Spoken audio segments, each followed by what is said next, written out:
Hey, just before I start this sit and talk, just want to say happy birthday, Charlie, from Manchester, UK, turning 10 this Saturday, April 26th. Wish you the best with your Tyranid collection. Matthew here from MiniWarGaming.com, and it's time for another sit and talk.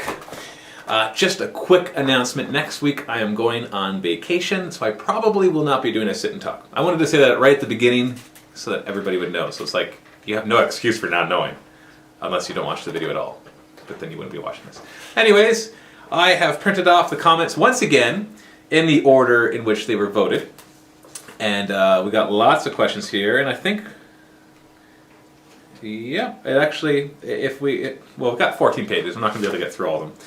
But like the first 8 of them had actual votes on them, so that seems to be working. Although there is one thing that that was brought up, which is interesting. Somebody said that all the ones that got downvoted were religious in nature, and so that would mean that, you know, that kind of stuff doesn't ever get talked about. But I know that if there's enough people that want to downvote it, then it will get downvoted. But that's why I asked, don't downvote stuff, because that's just not good. Just upvote stuff you want to see. If I see a lot of downvotings in here, I might actually remove that functionality and just have upvoting. Because really, but I don't want to remove it in general for the site, because sometimes people will say, hey, you got this rule wrong on a video. And, you know, that should be downvoted to show that, hey, no, that's wrong. Or somebody says, I hate you guys, and everybody downvotes that, then, you know, that's good, because it shows that, you know, there's support. But maybe I could find a way to disable it for the sit and talks, so there's only upvotes for comments. And that way, you just show what you want to see, rather than saying, no, we don't want to see that. Because this show is really about me answering questions about anything. So, having said that, there is a chance that religion and politics do come up. I actually have been starting to lump politics there because it's been coming up more.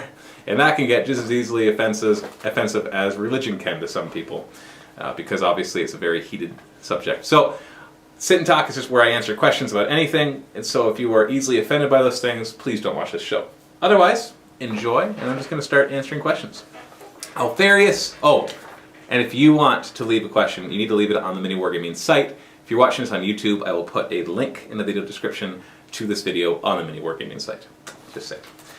Alfarius Omegon, which is upvoted 33 times. Matt, would you consider me a fanatic if I moved to Canada just to be able to play you guys? Yes, quite simply. That would be pretty fanatical. Awesome, but fanatical. Colin Clare. Hello, Matthew. Hope everything is going well at Mini Wargaming. It is. Sad to see Jay and Owen leave in the last few months. Do you have a replacement plan already in place? The answer to that is yes and no. The no is that we're not necessarily going to replace them right away, at least, with new people.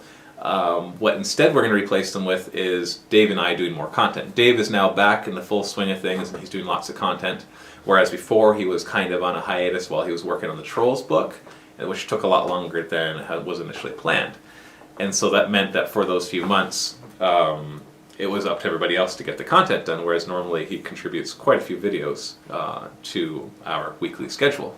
But now that he's back and in full tilt, the two of us can actually provide a lot of content. You've seen that I've increased the amount of content I've been doing.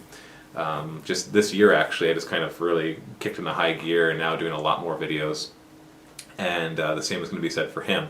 So between the two of us, you should actually see an increase. We've actually seen an increase in the amount of stuff going out. Number of battle reports, number of other videos as well. Having said that, Joel was hired.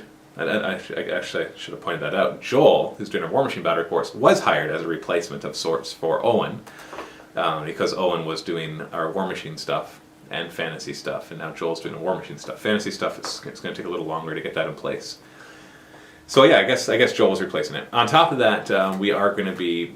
I probably shouldn't announce this kind of thing before the fact, just in case it doesn't work out. But I'll say it anyways. I think I've already said it before anyway. Steve, the guy you saw in the Tyranid Necron campaign, the Fate of Faeum, we've actually decided to hire him on, and so he's going to be starting next month. But he's not going to be making videos. He's going to be co-starring in videos. So he'll kind of continue the role that he played when he came in.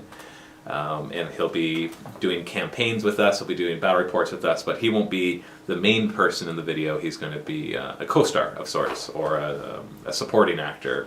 It was probably a more appropriate thing to call it. So like it'll be me making videos with him on the as the opponent kind of thing. So we realized that we needed to do that if we wanted to continue being able to do campaigns, because it's hard to find people who can come in as often as Steve did. And it was kind of a weird situation where he was able to for the campaign, which was awesome. It allowed us to try it out, and it was spectacular, and everybody loves it. And the Orc and Blood Angel campaign people are loving as well, and so thankful that he was able to do that to allow us to actually be able to experiment with that. And so it's only fitting that he has offered that job as well. In the future, we do plan on hiring more people to make videos, but for the near future, it's about, well, we have Chris too, of course, but that was never an issue. He was just making his videos, and they're going out every day. But we're talking about Jane, Owen, and all that. So we have 4 people making videos right now. We got Joel, Chris, myself, and Dave, and then Steve will be a supporting actor to accompany people in their videos, to be the second person in a discussion video or the second in a battle report or something like that. Because he just lends a really good personality, and he brings some knowledge of the games and everything else like that too. So people more really like lackeys. him. That's what we need. Lackeys. We have more lackeys. That's right. More lackeys. And also because we're finding that now that we're creating more content, there's actually, the studio is starting to be insufficient for our needs, because well, it's been changed so much that it only really has room now for one video producer at a time, whereas we had originally designed it to be able to hold 2 or 3, but that was back in the day when we were doing voice-over battle reports. And so it was okay to have other people in the same room as you, because in the end you didn't hear all the noise. But we tried doing that when we're not doing the voice-over battle reports. Now that we're doing the battle reports in a style that you hear the stuff that's actually going on. And we tried once actually having 2 going at the same time, and it just was too noisy, it was too distracting. And so we realized that now we're actually kind of limited to only recording one thing at a time. And that's a big deal, because there's only 5 days in the week to record. Now Joel does come in on Saturdays and sometimes evenings, which really helps out. But Dave and I work during the week, and sometimes Joel needs it during the week as well. So there is definite ideas of needing to expand our studio in the future. Not near future, but definite future. That we're either going to have to move out of here. We would consider staying here and just renovating and getting more studios, but there's a Zumba studio that's moved in upstairs, and you've probably noticed in some of our videos you can kind of hear that in the background. And so that's kind of a deterrent to stay in this building. But we are thinking about moving, not like next month or anything, but in the next year probably we'll be moving to a place where we can renovate and have 2 or 3 studios, a permanent green screen setup, that kind of stuff. And that'll allow us to be able to then increase how much we record. So if I were to hire somebody else to make videos, we'd actually probably have conflicts, too many of them. Right now the studio is being used minimum 3 or 4 days out of, well, not including the Saturday, out of the 5-day week, Monday to Friday. It's being used minimum 3 days and often 4 days of the week.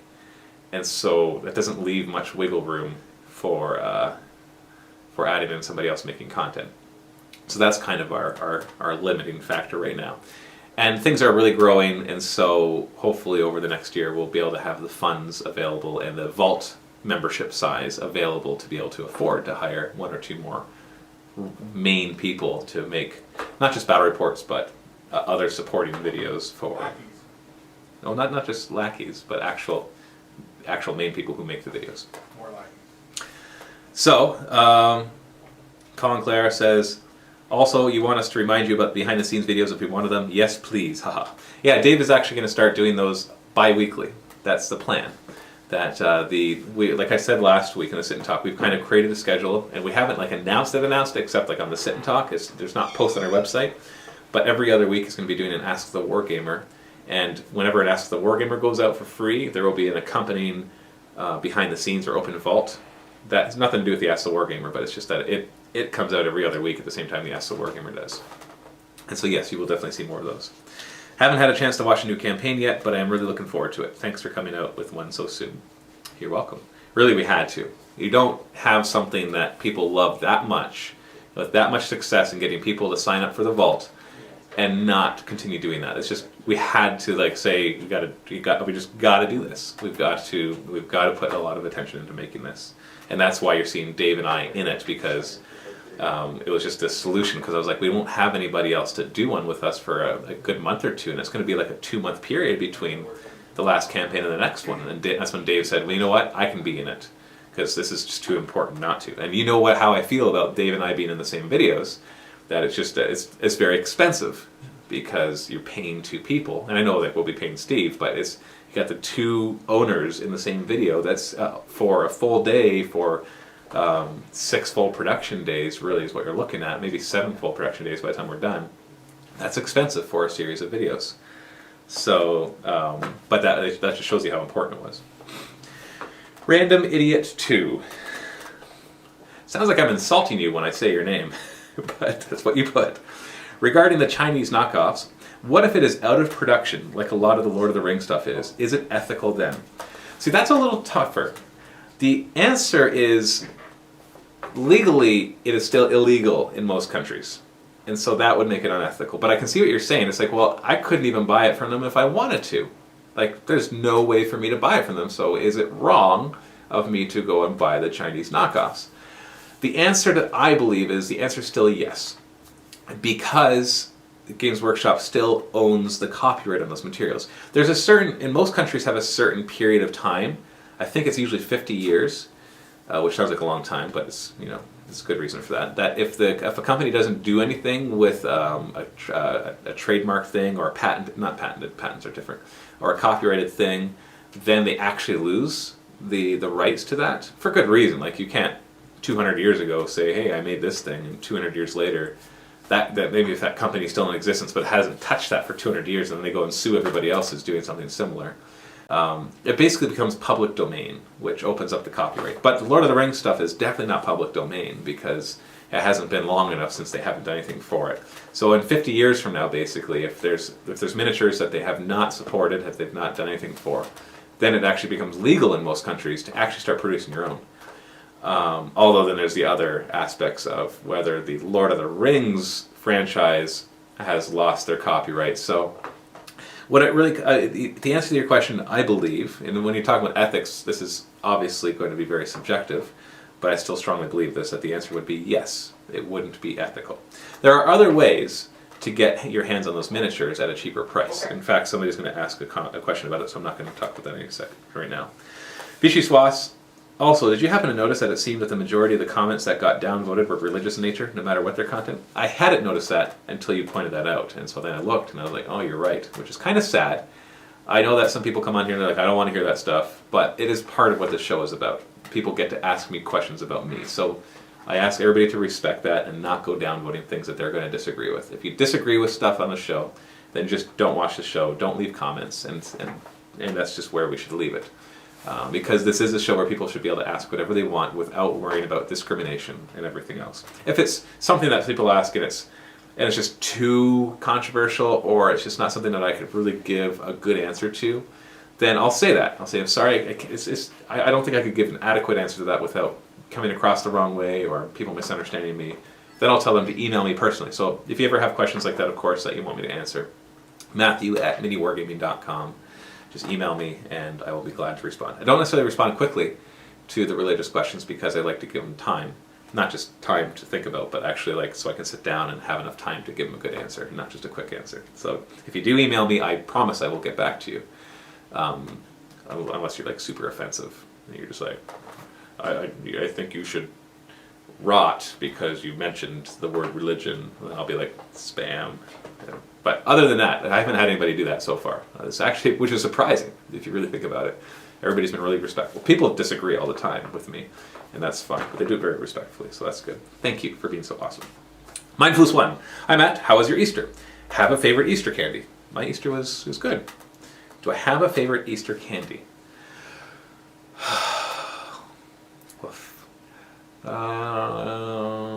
I like jelly beans, to be honest. There's just something about them. Really good. So maybe jelly beans would be it. Yeah, I'd say jelly beans. When I think about all the candy that I came in contact with throughout the Easter weekend, yeah, it was probably jelly beans that I enjoyed the most. So we'll say jelly beans. Continuing his comment. The new Orc vs. Blood Angels campaign is awesome! All caps. As if the narrative campaign wasn't cool enough, it pits the two mini wargaming masterminds against each other. It's been so long. I asked about you two engaging in combat once more in a sit and talk a few months ago. Your play-by-play commentary coupled with Dave's colorful banter / reaction / strange sounds is fantastic and fun. You mentioned hiring Steve last week or two ago. That's great. He's also awesome. Was that a decision made because of Jay's exit? All right, I've already answered all those. Yeah, I've talked about that, but thank you. Thank you for the encouragement. Today, I'm filming this on the Thursday, but the next one goes out, so I'm excited to see what will happen. I want to tell you, I wasn't incredibly happy with the way that the first few missions turned out. Missions 1A and 1B and 2A and 2B. I didn't like how they turned out.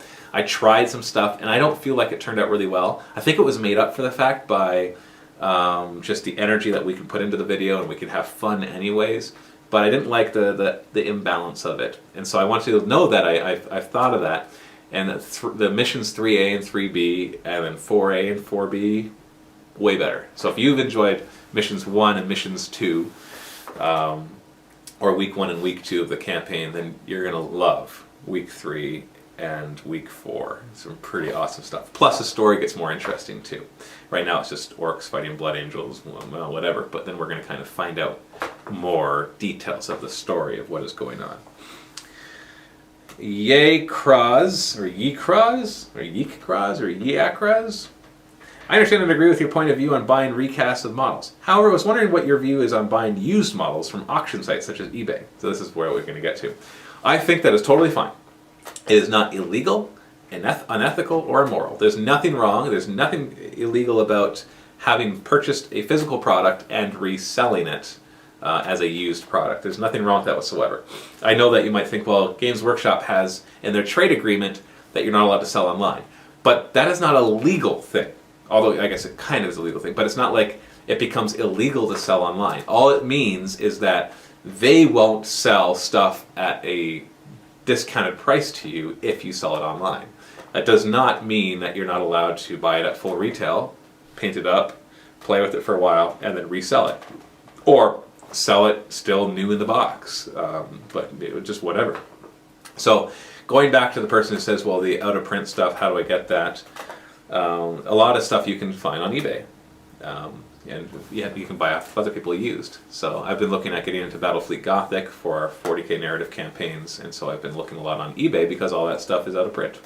Games Workshop doesn't even sell it on their site anymore. Like, even though it was out of print, they still had some on their site, but not anymore. I would have bought it right there. But now I'm looking on eBay, and people have it there instead. They have their old collections they're getting rid of. There's people always looking to get rid of their stuff. It's always happening. There's thousands of auctions of people just wanting to offload their old armies, or of companies actually buying the models new, painting them up, and then selling them at a premium price. So I think that is totally fine. Nothing at all that is wrong with that. Crash Golem. Matt, if you are playing orcs, you have to give us a WOG. Do it. I do in one of the videos, so you just have to watch out for it. Tomb King of Orcs. Hey Matt, I was wondering, since you started to play orcs in a new campaign, are you excited for the orc update around the time of June? Just wanted to hear your thoughts. As orcs being my first army, I'm so excited for this update. No. Yes. No. Probably no more than yes, but not 100% no. I'm playing orcs because we wanted different armies and we had an orc army. Not because I was like, ooh, I want to play orcs. Orcs are fun. A little frustrating because there's not a lot of ways to build an army. I've noticed that. I'm like, okay, I want to build a 500-point list that doesn't have a bajillion guys. It's like, ooh, how do I do that? And I don't have Mega Knobs. There's a few things I don't have in Dan's old collection because we bought his 40k army. So like Killicans, Death Dreads, that kind of stuff. But there's not a lot of ways to play them. So I think I'm definitely happy to see that they're getting an update because they desperately need one. Hopefully it'll be a good update that brings them to more viability. But no, I'm playing orcs because it's necessary. And we wanted to play a campaign that wasn't involving Necrons and Tyranids because we just did one. And that's the problem with having done a Tyranid Necron campaign. Those are my two main armies. And so if it was like Tyranids versus Dark Eldar or something, then it could have been Necrons versus something, and that's an army I'm familiar with. So I'm learning the orcs. I've played against them so many times that I already knew a lot of things, but there's still little rules I'm getting wrong here and there. And just little things like how many attacks things have and knowing that the Power Claw is unwieldy, like all that kind of stuff that you have to look up. So yeah, that's what I can say. Macan454. Love your content. Keep up with the campaigns. Thank you. I was wondering, what is your favorite wargaming moment on and off the tabletop, such as very unlikely event or receiving models? Unlikely event or receiving models. I've had that question a few times over the past few months, and it's a hard one to answer. I can tell you what my favorite type of moments are, but I can't really remember a lot of them because we play so many games that it's just, they become a blur and I don't remember most of the games I've played. I like the moments where the game is close and comes down to a single die roll in the end. I just love those because there's so much anticipation. Especially, my favorite is when you're playing an objective-based game and one side is losing model-wise, meaning they're getting just pummeled by the enemy. The other guy is clearly, if you just keep playing, if you all you did is play an endless number of turns, eventually he would just wipe you off the table.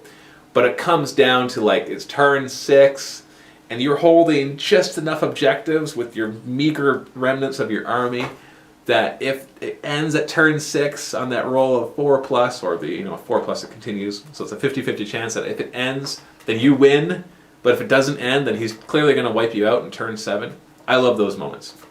Or when it comes down to like one guy attacking another guy to push him off the objective, or to get that kill point, or a warlord kill, and it comes down to just a couple rolls, like, and you know it's going to be close because it's not like this, I hit him on 3s, re-rolling, then I wound him on 2s, re-rolling, no saves. Like, it's not that kind of thing. It's more like hitting on 4s and winning on 4s, and then he gets like a 3-up save. And it's like those types, I love those moments. Those are the moments I enjoy the most. I like a close game that ends just with an epic single roll. So I guess I can think of a couple that have happened. One is in the Fate of Fayoum campaign, where it was the Belly of the Beast mission, where the Necrons, when Khnum, it's the first mission he was shown in, was trying to destroy the ship, and he was the sole survivor that made it to the other side. Somebody had to get to the other side of the board, and from a certain point, be able to shoot something 24 inches away that's off the board. And he had a tachyon arrow, and that was his only ranged weapon. He made it there, and he threw the tachyon arrow, and it was just a 3 to hit, and then I think it was a 2 to wound or a 3 to wound. But still, when you're doing a single shot thing, and he was surrounded by Tyranids, like his guys were all gobbled up, and the Tyranids were closing down on him. He had one shot, like literally, because it's a one-shot weapon. And that was awesome because he made it. And so if he had failed it, that wouldn't have been as exciting. But the fact that he made it was awesome. And so that really played well into the narrative as well. That was not fudged. But he had even brought a Cryptek, the one that allows you to do a reroll, but he had lost it. And so it was pretty cool. Tim May 22, have you considered having a design contest? For a second I just panicked. I thought I'd actually forgot to turn the camera on. I don't know why I thought I forgot that, but I'm like, did I turn the camera on? And I look up, I'm like, okay, good, it's recording. Just had to share that with you because just for a moment there, my heart was like, I don't actually remember hitting the button. But it is recording. Can you imagine if I was just sitting here for 22 minutes talking to myself? I think I'd have to turn it. I'd have to walk away for an hour before coming back and trying to do it again. Anyways, going back to Tim May's question, have you considered having a design contest for new T-shirts? We actually did that. That's where we got a lot of the original T-shirt designs. So it's just something that we should do it, and I just haven't gotten around to doing it. It would allow users to contribute to Mini Wargaming, have something to gloat about if they win, and would give you extremely original new T-shirt designs you'd be looking for. Yeah, all the T-shirt designs except for this one. Oh no, even this one. I think the one Die to Roll Them All was one of our employees' submissions.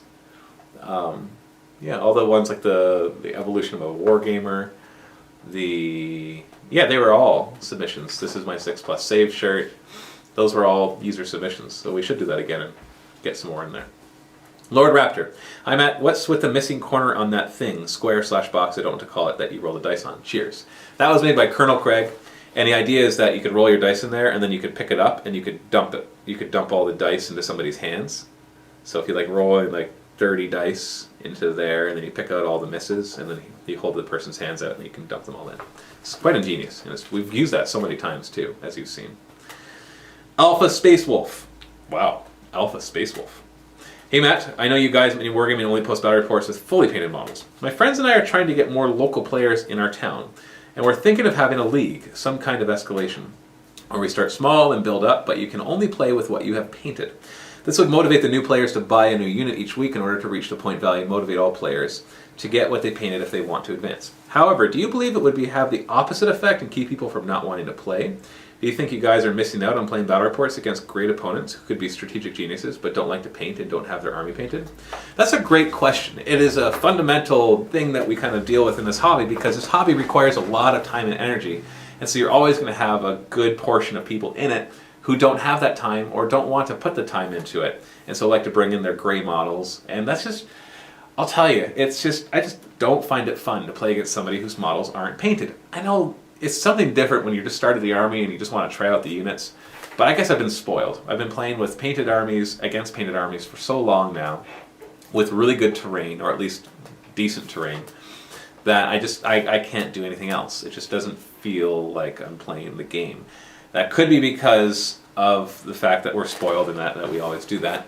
But there is something to it, because I remember even before I really got into it that I just didn't like playing with the gray models. It just wasn't epic enough. It didn't draw me in enough. Having said that, an escalation that requires people to paint might backfire because you'll have some players who just don't get around to painting, and so then they drop out and you kind of lose momentum. I like the way Privateer Press does it. They have a Journeyman's League, which is basically an escalation league where you're supposed to build up your army. And they have week to week, they have the points that you're supposed to play and the missions you're supposed to play. And the way they do it is you get points for different things. You get points for playing games, just playing games. You just play them and you get points. You get points for winning games, and you get points for painting models. And so then at the end, there's awards that are given out, and you're not going to necessarily win just because you won a lot of games. You're more likely to win if you painted up lots of stuff and played lots of games. So what it basically does is it encourages people to play and to paint. So you should look at that. I think it's available for free online at Privateer Press's website. Look at their Journeyman League and look at the rules that they have for that, and you can adapt that to any other game, really, and play it that way. I would strongly suggest that because it's worked really well for them. I've seen it done on more than one occasion, and I've seen it work very successfully. Black Orc Down. Hi Matt, in order to bring more content in Mini Wargaming, could you enlist the help of other online gamer content, example Joy Berry, Templates Crusade, Buy Painted, or Girl Painting? Obviously I understand it would be difficult to manage the continuity, but I think it would be mutually beneficial to both Mini Wargaming, the enlisted helpers, and also help link disparate followers of hobby, which would consolidate gamers and contribute to the hobby development. That's a hard one, because you might think that it would be cool to have an amalgamation of all the different talent, but well, for one thing, a lot of these people who are making content, they're doing it on the side as a hobby. And so in order for them to be able to do it consistently and want to just hand it over, you'd have to pay them to do it. And that just, why not just hire other people to come in and work where you have more control and a controlled environment and you can decide what's going on. In the meantime, by bringing them in, you as an audience don't get any increased benefit because they're already making content. Jay, for example, even though he's leaving Mini Wargaming, now he's going to put more time into his own channel. And so you're not even really losing, you as an audience are not even really losing Jay. You're just losing Jay at Mini Wargaming because he's going to be able to do whatever he wants now, which in some ways will help him to produce better content than what he could have done here. Because since he's not being paid for it, he's no longer on the clock, and it's no longer like you have to get this done in this amount of time. He can kind of do what he wants. And that benefits you as the audience because you get more stuff, even though it doesn't benefit him financially as much because obviously he's not going to be making money doing it except for the small amount of advertising revenue.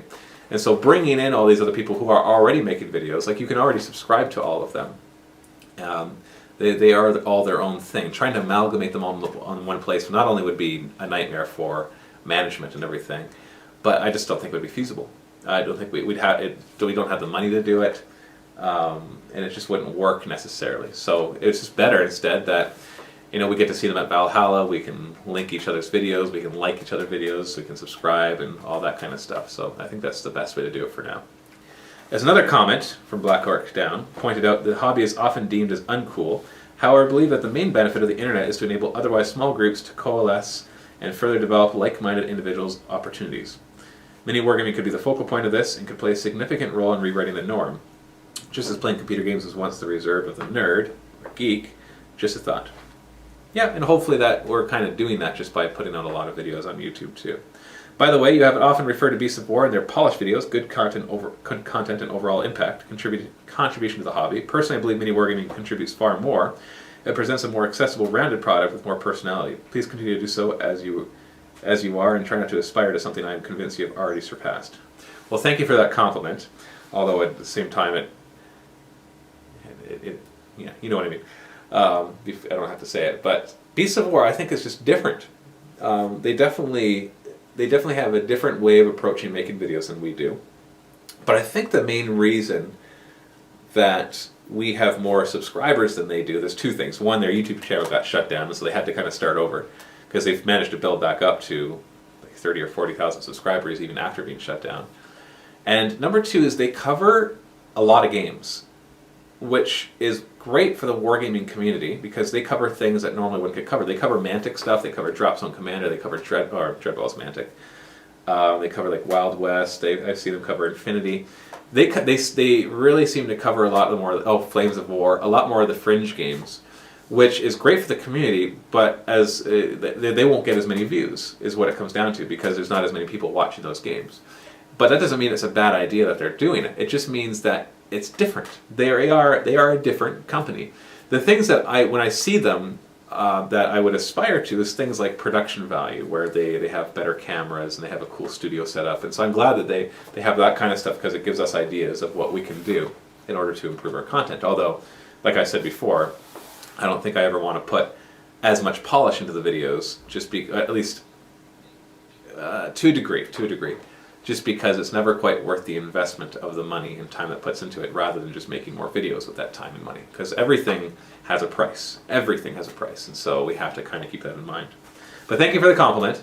Although I think that we have to kind of, Beasts of War, Mini Wargaming, while we're both YouTube channels and video production people in the wargaming community, are very different in what we do. It's not that one, I don't think one is better than the other. Like we do battle reports and some fun videos like Ask a Wargamer, Life of a Wargamer. We do some Tactica, we do lots of painting tutorials in the Vault. They, on the other hand, do news and reviews and discussion, some battle reports, some painting tutorials, although they've been doing more painting tutorials.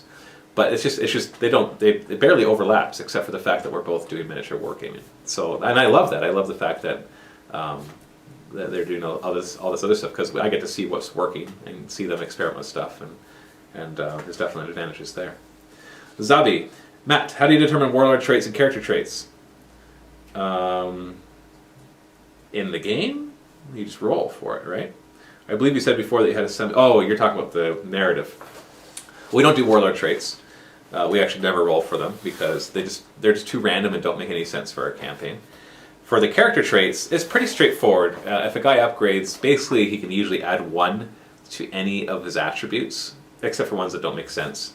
Like he can get +1 weapon skill, ballistic skill, strength, toughness, initiative, attacks, leadership, up to a maximum of 10, wounds, save even for some of the armies. It makes sense that they can get +1 save, so they become a 2+ instead of a 3+ naturally. But then there's some other attributes, like the Weird Boy, for example. I was like, it'd be really cool, the Weird Boy. He's got the upgrade already that you can pay for that lets him re-roll, but wouldn't it be cool to have an upgrade that lets him modify his die roll by 1? So you roll a die and you can choose to add or to subtract 1 from it.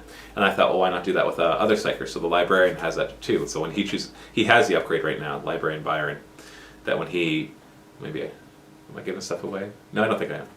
But he has the choice for the upgrade where he can roll a die for, when he's choosing the psychic powers, he can modify his die roll by 1, up or down. So it's things like that. I just kind of make them up. I don't know where else I come from. There's special rules from the rulebook, like preferred enemy. They can choose preferred enemy. They can choose. I just look at the special rules and think what would be cool upgrades for this guy, and then I make the list. It's not much more complicated than that.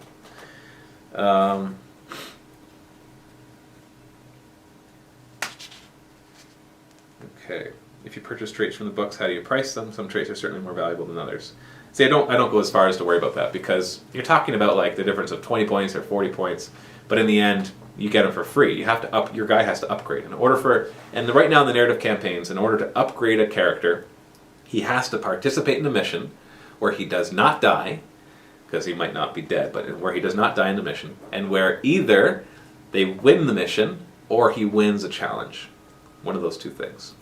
So he can lose a mission, but if you want a challenge, he can still upgrade as long as he survives. So that's the way we do it right now.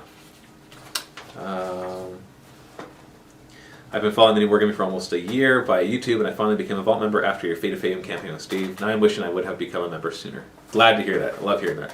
Thank you and Dave for very much for producing such outstanding content. Thank you. Denatonium. Is that some sort of new element? I don't know if this is a question that was ever asked before. Quite possible. It happens. Is it possible for someone who is unable to move to Canada to be part of Mini Wargaming to still contribute and help make Mini Wargaming bigger and better? Definitely. Yeah, that's easy actually. Just by watching your videos, you help us become bigger and better because more views help us in every way. If you like and share our videos, if you comment on our videos, and especially if you become a Vault member, that definitely helps contribute. Now, if what you're meaning, let me continue your comment because you might actually be meaning something else. In this sit and talk, you were speaking of how space is at a premium and your guys' time is also limited to do all the things you want to do. I live pretty far away and I don't really want to leave my job, but I'm very enthusiastic about 40K and wish I could just justify spending my free time coming up with content you can add to your site. For instance, I'm writing up a thorough Astra Militarum Codex review as we speak. If I wanted to get involved and be part of your team, how could I do that from here? Is that even possible? Thank you for your reply in advance. Right now, it's not really possible. We've tried doing remote stuff, and it's just hard to do right. It's much better when everything is here, physically in our studios, where we have much more control over it. We have much more control over quality and production value, everything, and cost. All that gets nice and controlled. And so that's our best way for doing things right now. Maybe that'll change in the future, but right now I think that's the best way. Because it's hard to achieve good quality battle reports without controlled lighting and a controlled setting. Like when you, for example, you see the League. We've been experimenting with doing the battle reports at Black Knight Games. Now that Jay's no longer going to be making battle reports, you won't see those anymore. But in a sense, I'm not sad to see the battle reports at Black Knight Games stop. Because the noise level, the lighting level, it just didn't produce quite the same quality as what we would like to see. I am sad to see Jay go. It's just I wish that we could do more of his battle reports in the studio instead of at Black Knight Games. Like the Black Knight Games worked really well for finding players, and worked well for Jay because it's a lot closer to him than here, so his commute was a lot shorter. But lighting and sound quality just weren't there, and I wasn't too pleased with that. The battle reports are still good, but I'm just picky when it comes to other stuff. And so yeah, right now I'd say no. There's not really a way to contribute that way. Pro Gloria Miniatures. Why don't you hire Steve to work for Mini Wargaming now where Jay has left? Good idea. Done. Crazy Kill Switch. Hi Matt, thanks for answering my question last week. I appreciate it. My question this week is this. It's been said by you guys a few times that you struggle to find 40K players to film games with in the location you are based. Hence why Jay was going to Black Knight Games to film games there. With Owen gone and Jay going soon, is this going to mean that the 40K coverage is going to suffer or be reduced? Not at all. It's Dave and I will definitely be able to pick up the slack for that. I hope not, as it's the reason I joined the Vault to begin with. Now, don't worry, that's our priority. 40K content is not going to decrease. If anything, it'll increase. Not necessarily the number of battle reports, but the coverage of 40K. War Machine has now got regular coverage with Joel working, and hopefully that'll continue. Infinity is getting regular coverage every other week now. Although, yeah, I think I already have some recorded. Going on vacation next week, so we might miss one of the weeks, and then I'll get back into it the week after that. So yeah, it'll be fine. It'll be fine. And that's partly why we hired Steve, is so that we can make sure that it's fine. I appreciate you and Dave have a lot of people's needs to cater for and only so much time, but I, and I'm sure many others, were hoping for more 40K Battles reviews and videos, not less. Don't worry about that. Tyler6298, I disagree with the guy who said they are all audio. If there weren't any video, we couldn't comment on your shirts. Oh, that's true. Well, I don't think he said that only put it out as a podcast, but just make it available as a podcast as well. Rezael, Matt. Third time I'm posting this. Some people actually thumbed this down, and shame on them. Nid players unite. First, Fate of Fayum was one of the most awesome things I've yet seen related to any online battle reports. Thank you. I try to keep up with the larger video. What do I have on my shirt? I get distracted easily. Can you tell? I try to keep up with the larger video producing community, and you guys do the best job of all, in my opinion. Well, thank you. The campaign is a great example, so please keep it up. Second, Tyranids. I'm trying to build my army to a greater size, and I have some tough choices since models aren't cheap. That is true.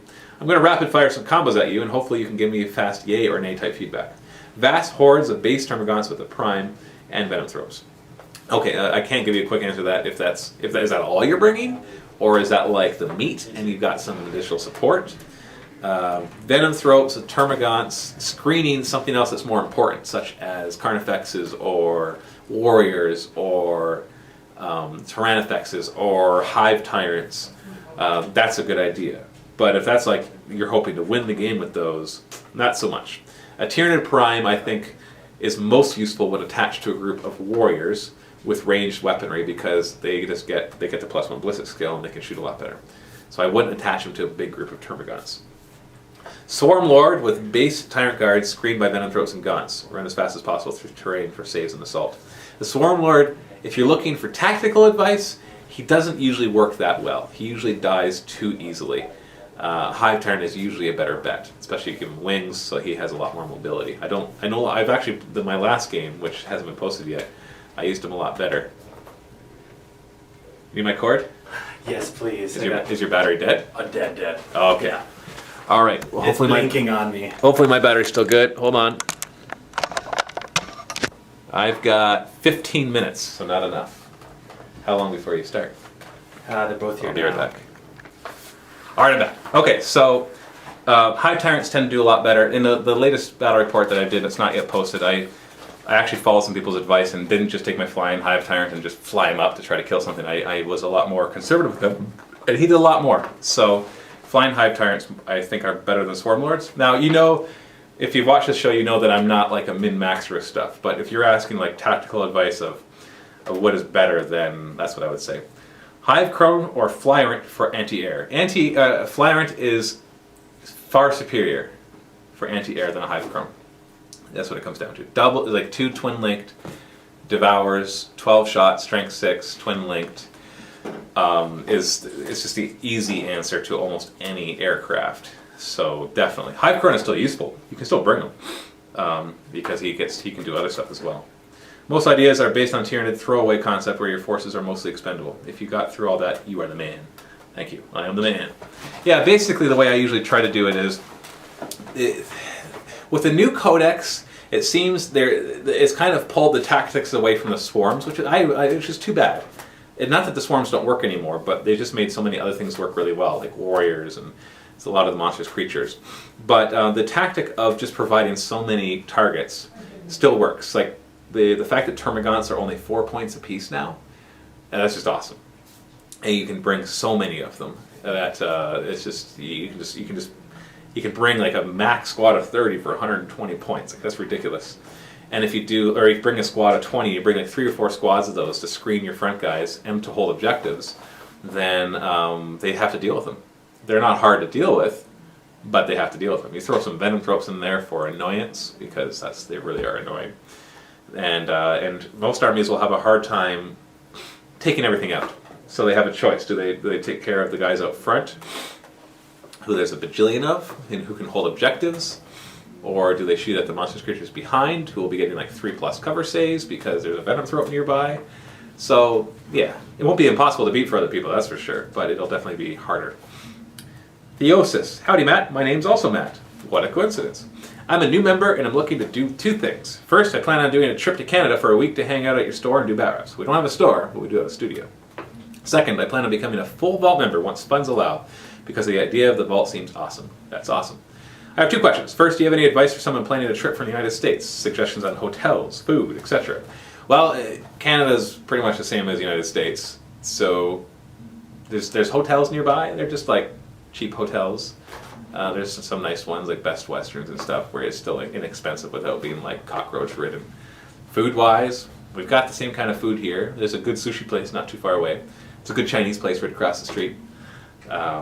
But in general, I don't know if there's anything special to try while you're here, especially in Welland. So you just, I don't know. My only suggestion is if you want to come down, especially for an extended stay, give us a lot of notice, because that way we can be as accommodating as possible. Because we'd hate for you to like actually book off vacation and plan a trip, and then it turns out that we're only available 1 or 2 days that week, or not at all, because something else is going on. So do give us a lot of, I always ask people to give at least 2 weeks notice, even if they're local, because we do book things up pretty fast. Second question is a personal one. Are you a pun lover? Sure. If so, then that will up my tally to 6 Matts who love puns, myself included. There's a running joke amongst my friends that it's something about the name, Happy Wargaming. You know what? I think Jay is more a pun lover than I am. Like, he just loves his puns. So I don't know if I would classify as a pun lover. So I don't know if I can join your club of Matts who are pun lovers. I do make puns, but not as often as other people. That's a funny question. Res Gonzo. Hi, I'm a longtime follower of Mini Wargaming. Awesome. My question. I feel as if you are the brains of the operation. Ooh, okay, I'm going to be careful about this. At Mini Wargaming handle pretty much the finances, overall direction, and the vision of the company. On the other hand, it seems like Dave is not always there, not just recently, but always, and is naturally more immature.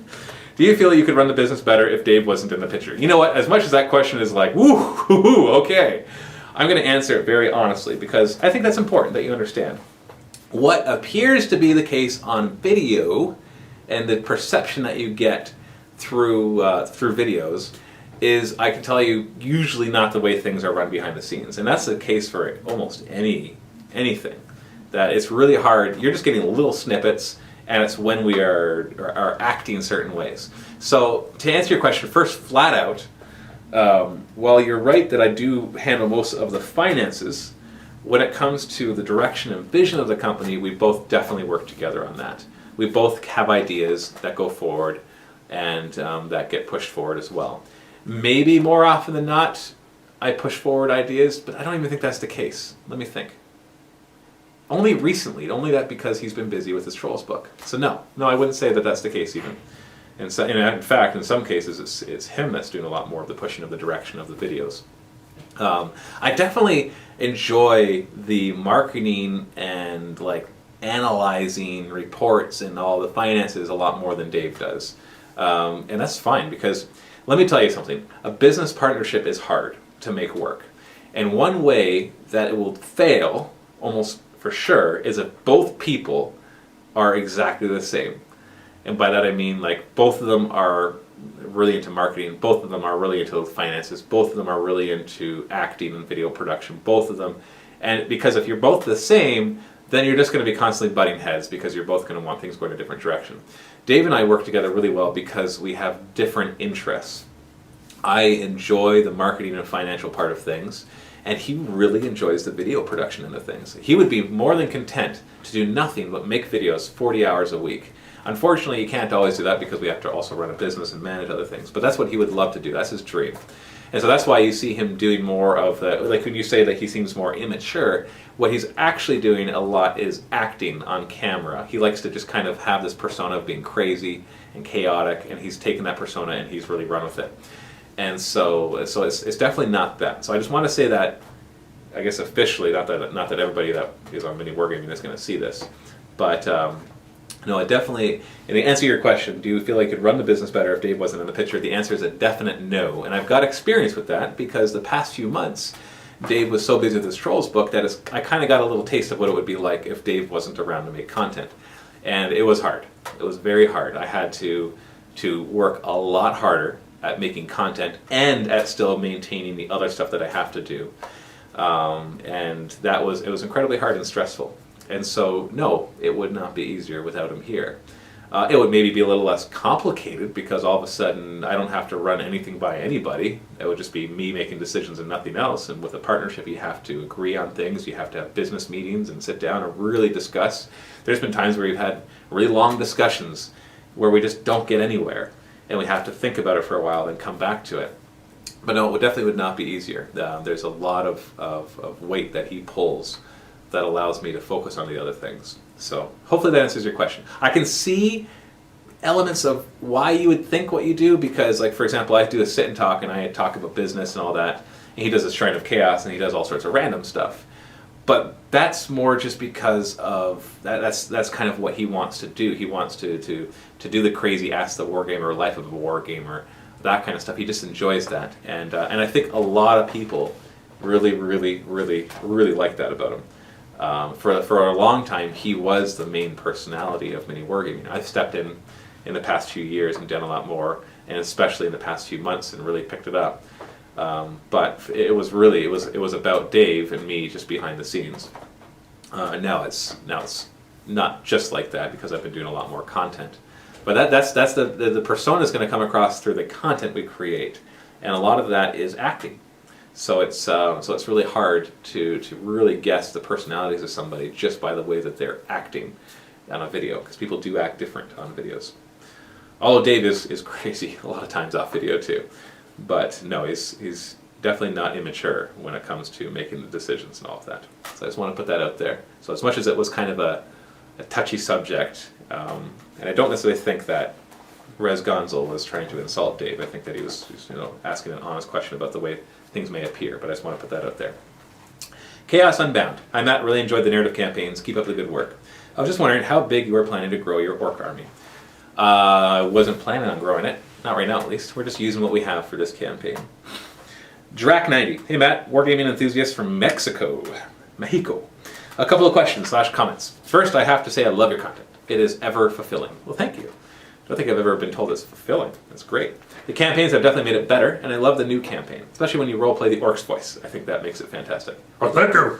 Although Dave keeps laughing and thinks it sounds like Fat Albert. It doesn't really, not very nice. Second, me and my friends have recently undusted our armies and are having a weekly game day. However, there are 3 of us, and we like to play at the same time and just like 1 versus 2. Have you ever tried 1 versus 1 versus 1? No. I don't think it's a very good format. I think there's a supplement that 40K, that Games Workshop has put out that allows you to play multiplayer like that. You should check that out. The reason that it doesn't work in any game, like board games can sometimes help to balance it, but when you have just 3 players, what happens is usually 2 players will end up clashing and the 3rd player will win. It's typically what happens. Now, it can still be fun, but it's just not something I would enjoy. We found some things that make it fun. For example, if the other enemy's units are engaged in close combat, but none of your own units are in the same combat, you may fire at them, hitting randomly amongst the fighters, and units engaged getting a +5 combat cover save, or 5+ combat cover save. Could you think of other things that may balance the game? I don't think that you'll find any real balance in a 1 versus 1 versus 1. So, it's tough though, when there's only 3 of you, what do you do? And if you don't like 1v2, see, I think that would actually be the answer. Because then you can have equal points value. It's just 2 players bring part points, and they can be like allies of convenience or whatever. So I would try doing like campaigns or whatever, or doing kill teams, or I don't know. You just got to kind of figure out what it is that you can do. Venom 22290. Hey Matt, I remember seeing a video you did where you showed everyone your mighty Tyranid army of over 15,000 points. Yep. This inspired me to create an army of equal size, so I did it, but with Necrons. I would love to be able to do a massive 15,000 point game of Tyranids and Necrons with you. Is that something that would interest you and all the fans of Mini Wargaming? Well, it would probably interest all the fans of Mini Wargaming, but I'll be honest, it doesn't interest me too much, because that would be really hard to record. That's always what I'm thinking. Like when we did the Fate of Fayum campaign, we did some Apocalypse games, but they were 5,000 points. And one of them we finished, like we started them around 9:30 in the morning, and one of them we finished by 4:30, and the other one we finished by like 2. So that was pretty good. So we could probably up it higher than 5,000 points with Tyranids versus Necrons. Because they've got some of the big guys, right? Like with the Transcendent Catan and Tesseract Vault and the big Hierophant and Hero Duel. They eat up a lot of points. But 15,000 points, don't think we could get that done in a day. It would probably take 2 days at least. And so all of a sudden your battle report is humongous. And then you only get the 1 video. So it's not that I wouldn't do it. Like we're actually going to be doing a narrative Apocalypse game near the end of May with a few people who used to come to the Apocalypticons. And we're going to do that, and I'm just going to record it and see how it goes. So I definitely will do stuff like that, especially if you're coming all the way from the UK. We could organize something like that. But I'll be honest, I prefer the smaller games because then we can get more of them done. So it's more an economic thing. Also, do you get many people traveling from the UK to play a game with you? Not really just to play a game. Usually if they're from the UK or from somewhere in Europe or overseas, or heck, even somewhere in the States, because sometimes that's even far away. They're usually up here for another reason, like some sort of business trip or vacation. There's been a few times where people have traveled all the way over here just to play against us, and that's really cool. But most of the time they're already over here for some other reason. Ed Markle, hey Matt, please start carrying 5XL t-shirts. I wonder if they actually have those on Spreadshirt. because I had to get a different shirt for the 3XL and 4XL. I don't know if they have 5. They might have a T-shirt that we can carry. That would be 5XL. I have to check. I grew up wearing Hawaiian shirts, so the big loose shirts are what feel comfortable. Oh, okay. So you don't actually need 5XL shirts. That's good. 2, could you make a deal with Wargamer Girl and carry her product? After seeing them in the new narrative campaign, I am lusting after them. Please, I'm begging here. We don't really carry anybody else's products in our store. We just carry our own, just to keep it simple. By the way, are you open to a bribe? Always. Definitely always. I have numerous 40k minis I'm willing to use. Incentives. Yes, incentives. LOL. Just call them bribes. Yeah, no, I've had somebody else just recently called me and asked if I would carry their product. And that's not what you're asking, but I told them the same thing. I'm like, no, we don't really carry other people's products. Our focus is no longer the store. We carry the products that we have because they're our products, and so even just selling a little bit of them helps us. Colossus. Howdy, Matt. Love the new campaign so far. I just re-upped my Vault membership for another year. Awesome. Have you thought about adding a third faction to your campaign? I know it might overly complicate things and also require a third person to participate, making it a lot more difficult for scheduling. But I think it would add another level of craziness to future campaigns.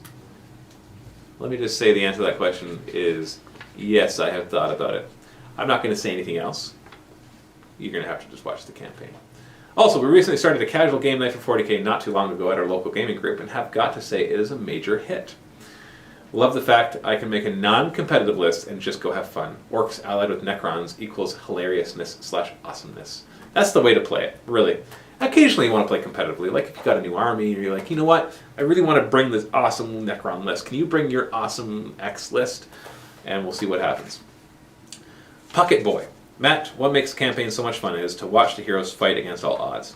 So a strong antagonist is often something good to do. I think people are criticizing the campaigns because you were the one playing the antagonist. I'm not sure why, and I think that's the case too.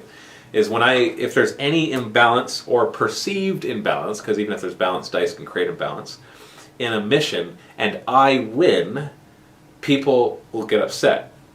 Not everybody, but some people will get upset because then it looks like I skewed the mission in my favor to win, when really I just built it in such a way that looked like it would be a cool narrative.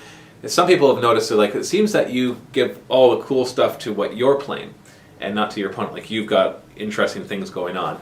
And I agree, that usually does happen, and I think the reason for that is because I'm playing it like I'm the games master and the other person's a player, and so I'm trying to present them with an interesting obstacle to overcome.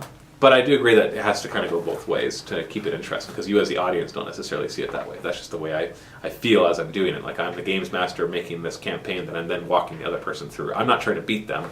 They're trying to beat the campaign that I present to them, and we just try to create a narrative together. With Dave, it's been a little different because we both have the same goal in mind to create a really cool narrative. Not that Steve didn't have that goal, but it's a little different.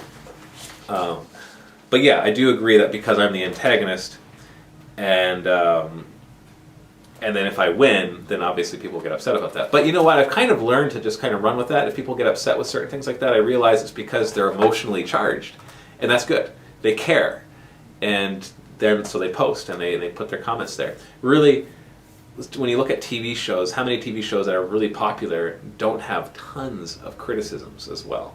Heck, movies that are super popular get tons of criticisms. So I have to kind of take it that if we're going to do something that's going to be more popular, which is what this is, that means there's also going to be more criticisms, which are fine, as long as they're done tastefully, of course. And so I still look at those, and I've learned to kind of deal with them emotionally. So I don't like oh, nobody likes this.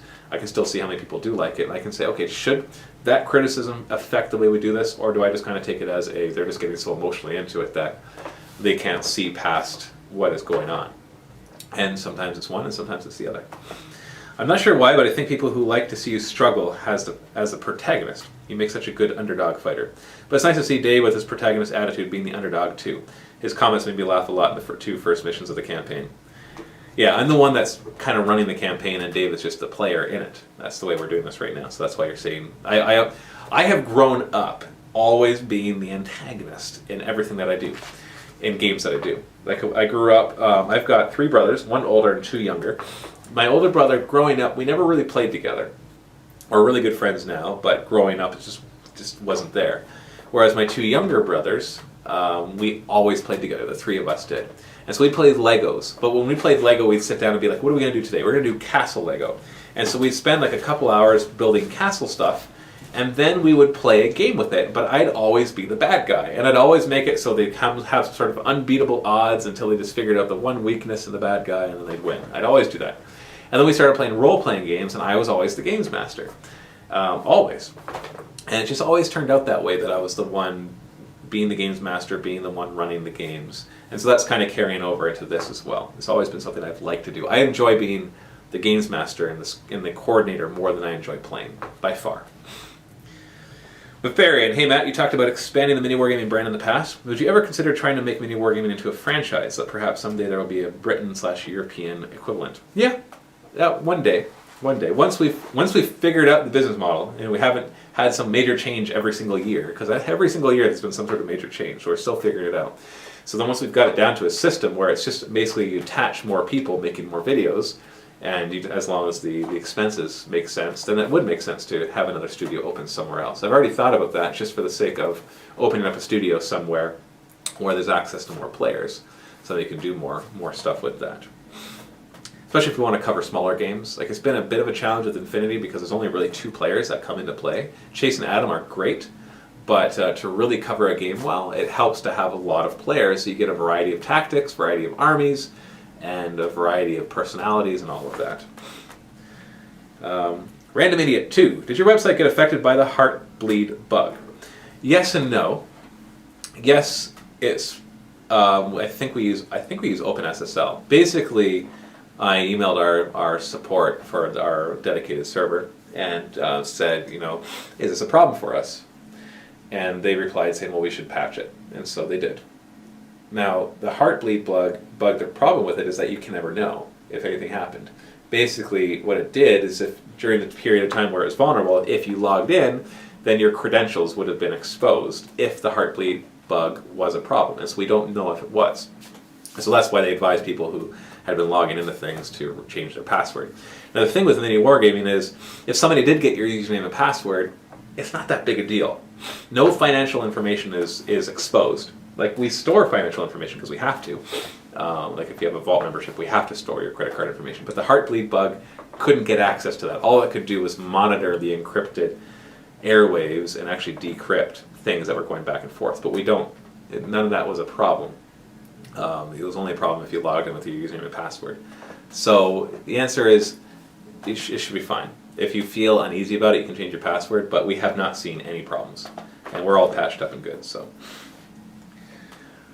Oh, I'm out of time. Let's do 1 or 2 more. Bad Doc, hey, just wanted to ask you a question. I was thinking of starting my own terrain business, but I wanted to know how you started your Dark Potential minis. What was the process involved in going from sculpture to finished product? Whew, that's a big question. What company did you use? Thanks in advance. Love your videos. Don't have time to cover all that. Getting stuff designed was the hardest part, and well, sculpting was hard too, I guess. It was all hard. You have to find artists, and it's hard. You have to just kind of look online and find people. Company that I use to make the miniatures, that's easy. Rafm, RAFM.com. They do metal miniatures, and they do a really good job. So that part was easy once we had the sculpt. So I think that's all I can really say there. Okay, you know what? I think I got to leave it at that because I'm just quickly going to answer the next few questions, and they're a little more involved, and I am out of time.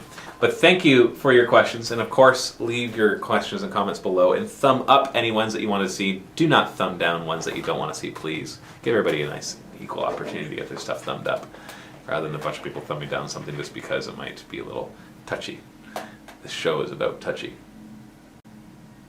Anyways, thanks for watching. This is Matthew from Mini Wargaming. Happy wargaming.